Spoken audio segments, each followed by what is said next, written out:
Have you ever had to wait on something? Well, today we're going to meet a couple of people who have been waiting.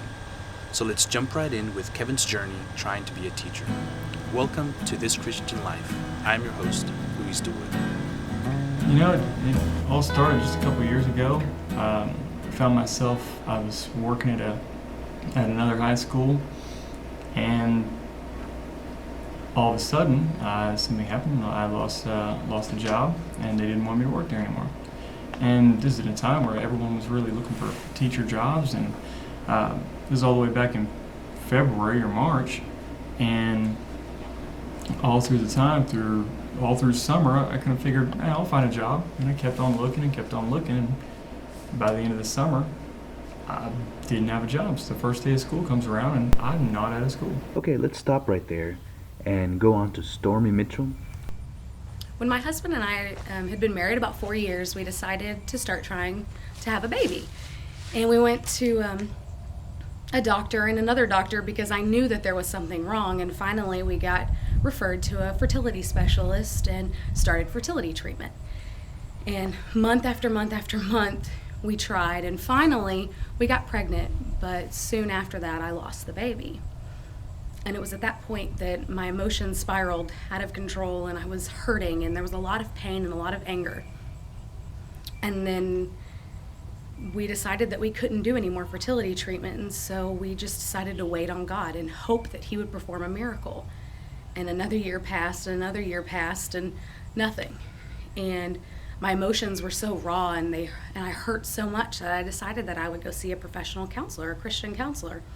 And I did. And through talking through how I was feeling and talking through all the emotions that I had and the pain and the hurt and the disappointment that I had, God began to heal me.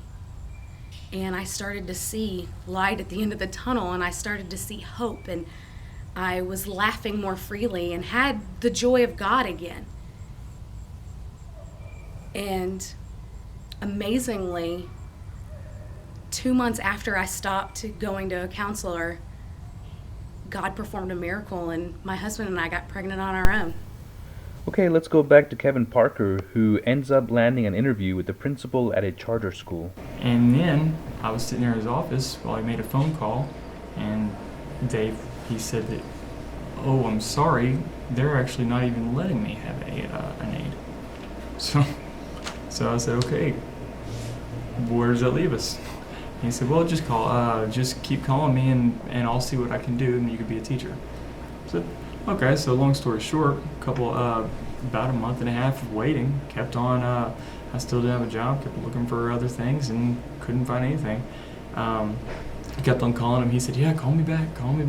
And finally one day he said, "Well, hey, you might want to come up here and apply to do substituting, and because we need a substitute teacher. And so if you can come up here and apply, and you can at least get your foot in the door up here and go ahead and make your presence known." And so I came up here, and I substitute taught for a couple of days. And one thing led to another. He told me that I did pretty good the first 2 days, and said how next week I can come back and actually start getting used to the system, and they'd be able to hire me on as a teacher in the following weeks. And that's what happened. I came in, and they really liked me, and I really had fun with the system. And for the rest of that week and the rest of the year, I was a teacher, and I got to teach in the afternoon, and I actually got asked to be a teacher this year, and now I'm teaching the 9th grade class. And it's really good.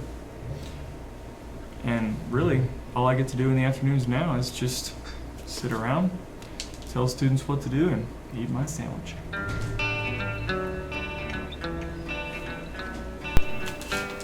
Thank you for being with us today. This has been a presentation of This Christian Life.